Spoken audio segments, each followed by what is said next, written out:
Hello everyone, and welcome to another session of the Brown Couch with Vanita. Today we will be talking to a special friend of mine that I've known for the last 5 years. He's been my do or die person, and I'd like to introduce you to Tim Myers. So welcome to another session of the Brown Couch with Vanita.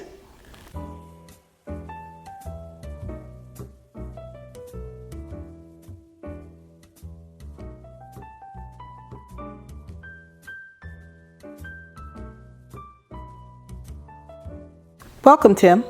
Oh, thank you, Vanita. So I like to start each session with asking my guests, how did they meet me? So how did we meet? How do we meet?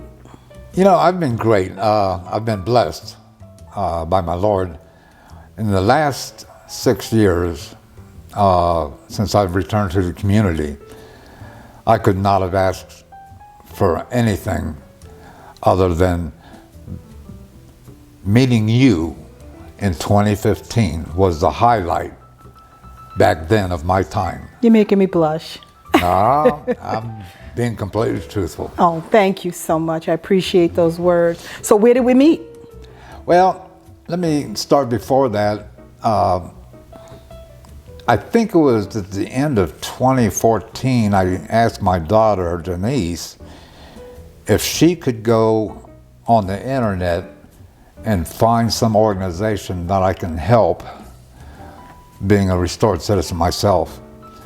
And the first one she found on the internet was Central Ohio Citizen Circle. So the next meeting, this must have been around January, because February 2015 was the meeting that you and I met. And I even brought my daughter and her husband along with me. I remember. You remember? Yes, I do. Okay. So, and one thing I will always remember from that meeting, I was astonished at the things that you did for restored citizens, because there were a couple there. Mm-hmm. And you were answering questions for them and handing out literature.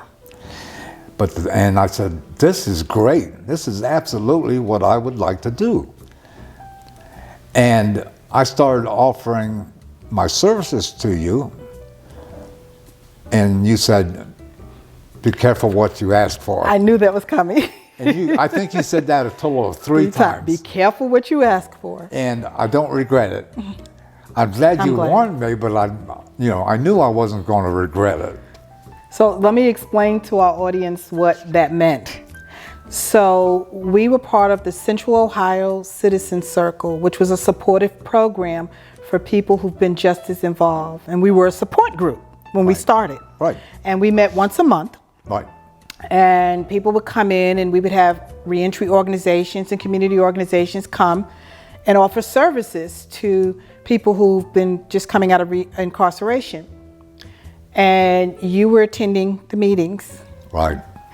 And you told me you were very impressed and you wanted to volunteer. And of course I did say, be careful what you wish for, because 5 years later, here we are.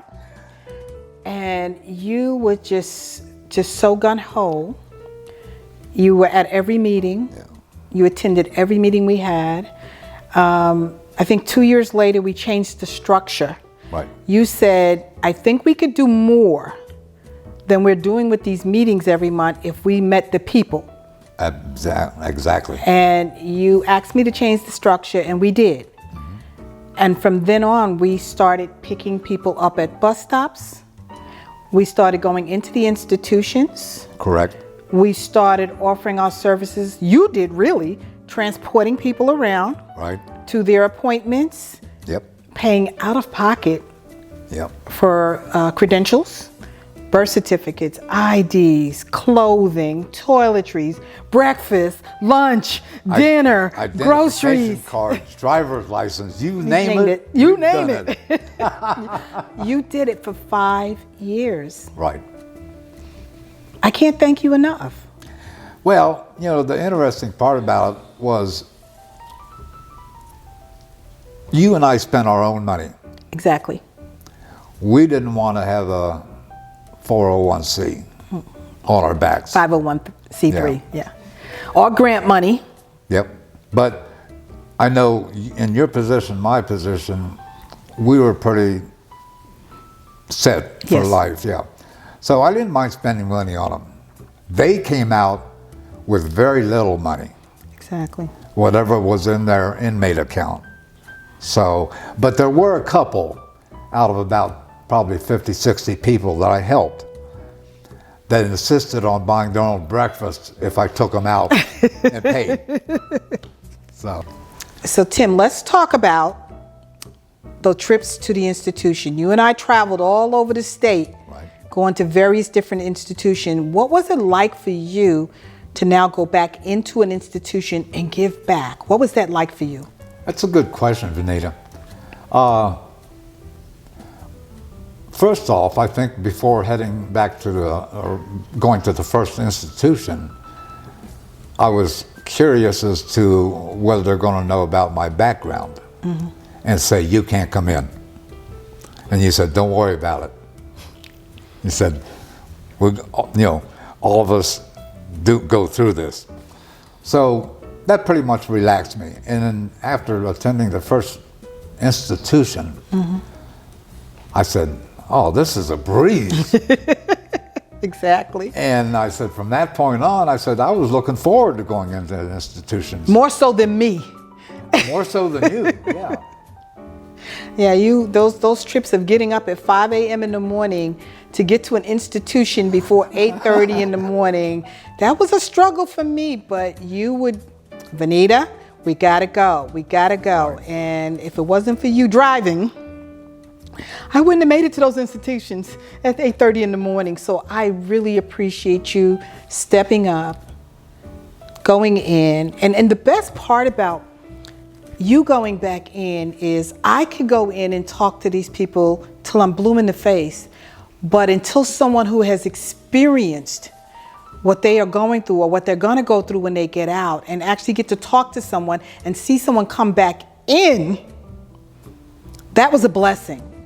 Not only for them, but for you as well. Yeah, it was the first couple institutions, I was pretty much stayed in the background and listened to your presentations to these residents so that I would be able to start developing my own approach to them. So the first couple institutions, I learned a lot from you. But from that, it was easy. It was just like typing. Once you learn how to type, you never forget it. Exactly. So I had my platform down, and I enjoyed talking to the guys. I really did, because I knew that they're going to be in a position that I was in. They are in a position. Yes. And I knew they're going to be coming out back to the community, which is a blessing. And it just, when I walked out and finished, I had a good feeling in my heart. I really did, and that was worth it for me. So let's talk about our table at the prison. One of the things that you noticed when you first started going in with me was that I didn't sit down. I did notice that. Most people, if you remember, sat behind their tables Right. and didn't sit down. And I told you that I want to be equal to the people I'm talking to. I didn't want them to have to look down at me or up me. So we started going around our tables Right. and meeting the inmates right in front of them. And for some reason that stuck out. And what would happen? We would have all kind of people at our tables forever. They would just stay there and talk to us. If you remember, sometimes when we would go back to that institution the next year, the inmates would say, I got in trouble because I stayed at your table too long. You remember? Because they wanted to just talk to us. Talk about maybe someone that you talked to for a long time that came to the table. That's true, because when they set up the tables in institutions, the staff wants the residents to keep walking continuously by. And we sat up at our table in the middle one time of an institution, and everybody wanted to talk to us. And that line couldn't move because some institutions wouldn't let the residents pass around. And that's where we would get in trouble, and they'd say, can you kind of speed things up for us? Yes. we just, they were just so humbled Right. to talk to us. And it was so welcoming when you came back the next year and an inmate would say, I remember you, or Right. they would show you your business card. How did that make you feel? That is funny because you'd mentioned to me time and time and again as we were making the prison visits, saying they're always asking for you. They're always asking for Tim. I said, I don't know. I said, they should be asking for either one of us. So, but it made me feel good because they remembered me. Yes. They remembered my name. Even if they didn't get a business card, they remembered my appearance. And I think they probably, and I'm not putting a feather in my cap, but I think they knew I was friendly to them. Yes. And that I was easygoing. So. And you're relatable because they understood where you've been. Exactly. You know, Yeah. they understood. I did not hide Yeah, no. anything about my past because I knew it would be an end for me for them to open up and tell me everything they want to talk about. Exactly, exactly. So let's talk. You just mentioned your appearance. I gotta tell you, you bugged me and you bugged me and you bugged me. We need shirts. We need a shirt. We need something with our name on us. We need something to show who we were. And I wanted to share with everybody. I surprised him. He is wearing his Citizen Circle shirt that I purchased for him and surprised him with his professional cotton tailored shirt. Thank you for wearing it today. It was a total surprise because I remembered I was going to drop you back off and you said, hold off, I got to stop in the mailbox, and you had a package in there. And then we got to the house and that's when you said, here's your shirt. And I was flabbergasted, really totally surprised. And I'll tell you something, every time we went to an institution, right here. Yes, exactly. So. There would be other citizen circles at the institution, and they would come up to you like, where did you get that shirt? How did you get that shirt? Remember? Absolutely. And they was like, well, we need to get shirts. We need a shirt. Now, I didn't get a shirt for me. I had a t-shirt. Right. But that was my gift to your dedication, to your commitment, to just being there for these gentlemen and women and just offering your services.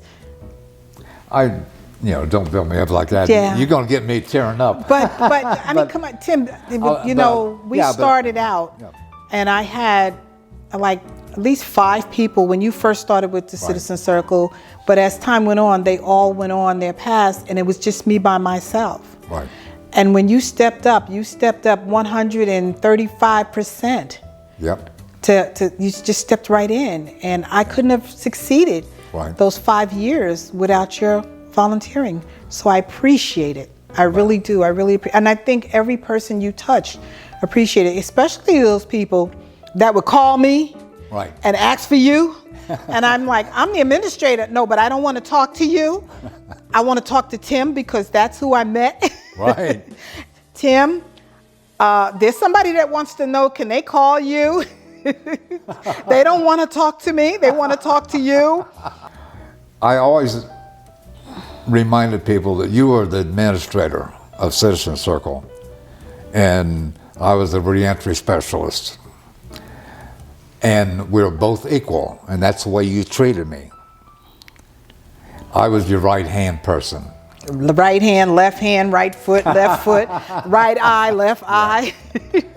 Because in 2017, I had to step back a little bit from the Citizen Circle because I started taking care of my husband. Right. And you did not let Citizen Circle falter. You stepped up to the plate. You continued to go into the institutions, and when I could join you, I did. Right. You continued to correspond with people. You continued to pick people up. You just kept it going for that year that I wasn't as present as you. And again, I can't thank you enough. I mean, well, I'd been with Citizen Circle for 2 years at that time. And I said to myself, Tim, you're not going to let Citizen Circle vanish because it's needed so much. And there's so many other Citizen Circles around the state. And we all support each other. Amen. So they needed support in the Franklin County and Central Ohio area. So I said, If I have to take over the reins, so be it. And you did, I did, yeah. with no problems. Yeah. No problem.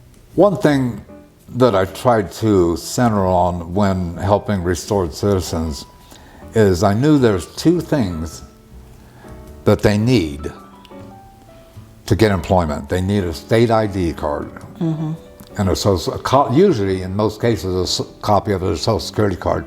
You cannot even start putting applications in with without those two documents. So that was I wanted them to start with those. But then they needed food, so I'd tell them about pantries. They needed clothing, I'd tell them about the clothing centers, such as my brother's keeper. Sometimes they needed copies of birth certificates. And they needed a lot of other things. But I tried to get them the important documents first, and the things they needed to survive with, clothing, food, things like this. Talk about how appreciative the people you serve were of your services. Let me tell you, sometimes I got tired of hearing, thank you. Thank you, sir, thank you. They always said, sir. I said, listen, I said, please call me Tim. So they were so appreciative of what you and I were doing for them that it was heartfelt for me. And I'd always smile. I said, listen, I said, don't worry about it. I appreciate your thanks because I get a good feeling helping you guys out and you girls. So that was enough of a reward for me. Yeah. To keep going and keep marching forward. Can you talk about any individual that sticks out in your mind? I'm glad you brought that up, Vanita, because yes, there is one person that is still a friend of mine that I think we helped in 2016, 2017. And the reason being is that when he got released after 20 years, he didn't have any place to sleep.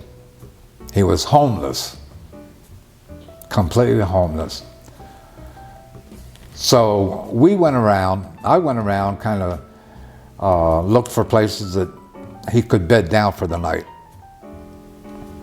And then I would start helping him get clothing. And this was during the winter time. Got him some blankets. Yeah.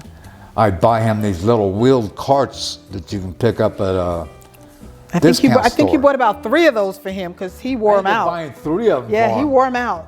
Because they do wear out. Yeah. And I used my own money. And by the time I helped him get SSI, so he had income finally. Right. So that was a big thing. How long was he homeless? Do you remember? He was homeless for about a year. Almost a year. Almost a year. I think it's about 9-10 months. And that particular winter was a very harsh winter that he had to endure, being homeless and sleeping on the front of churches, porches with blankets that you provided him. Absolutely. So I knew where to pick him up when he needed me to come and drive him someplace.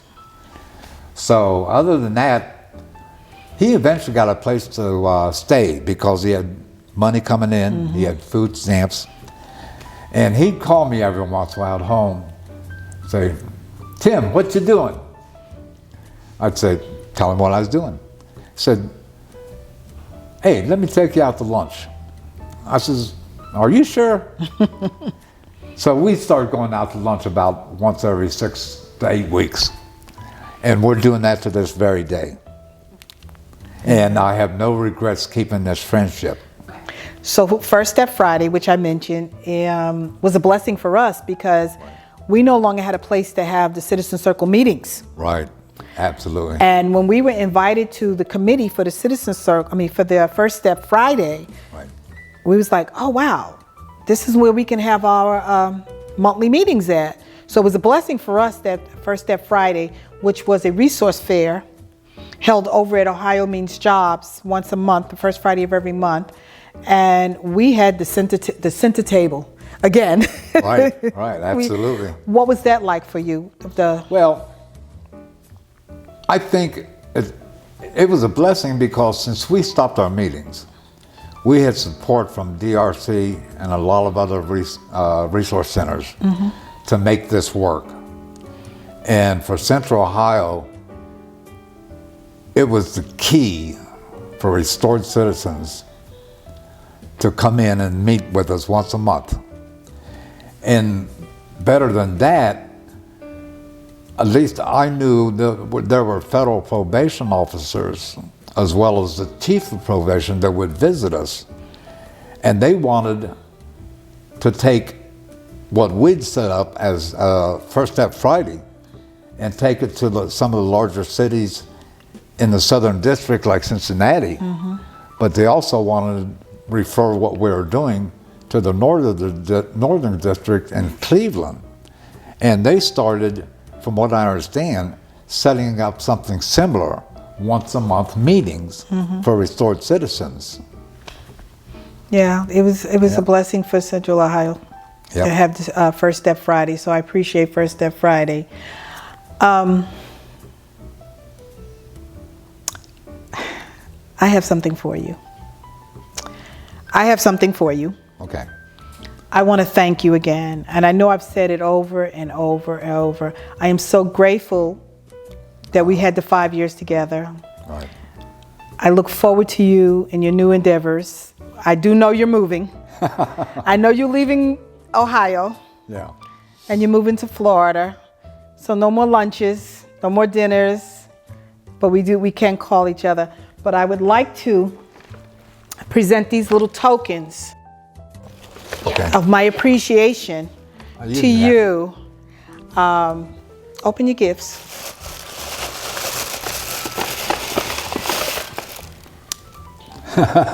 I am Reentry. That is good. I love it. You are Mr. Reentry. I love it. You are what people would like to see once they come out of incarceration. Right. To give back, to help people, to show that there is another life after incarceration. There's more. Keep going. Wow. So I wanted to honor you with this and thank you for your services. This because is great. Yes. What branch were you in? Right. What branch of the service? What branch of the service were you in? Army. I couldn't remember what branch, but I know you served. So I also wanted to thank you for your service. This is perfect. Thank you. You're welcome. Keep going. Keep going. Keep going.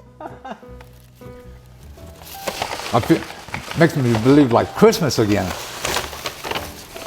Oh. Mr. Reentry Tim. You don't have to do this. I wanted to. All right. Thank you. May I just read it? It was so awesome of you and appreciated more than words can say. Much success in your new home. Thank you, Vanita and the Arch program. One more. There's more? Yes. Tim, on behalf of the Central Ohio Citizen Circle and Arch, we want to thank you for all you did for the returning citizens of Central Ohio. We appreciate you.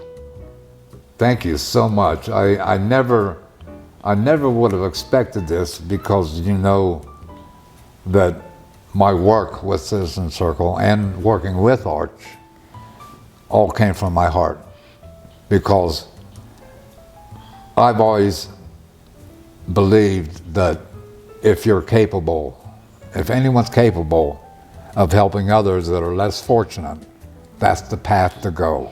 So you saying that, what is one advice that you would give to someone that's coming out of incarceration? The one thing that I always tell someone is, while you're waiting for that job, while you're waiting, volunteer your time.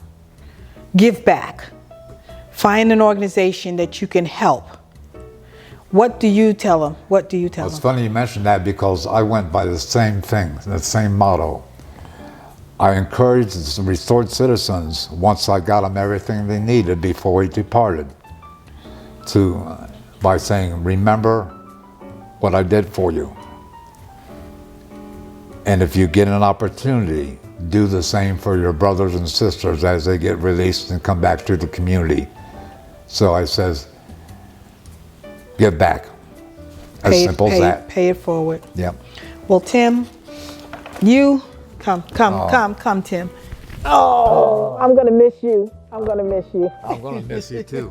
But I will be flying back because I still have relatives here. Okay. And I will keep your phone number. Thank you. And I will Thank you. stay in touch. Thank you. Thank you.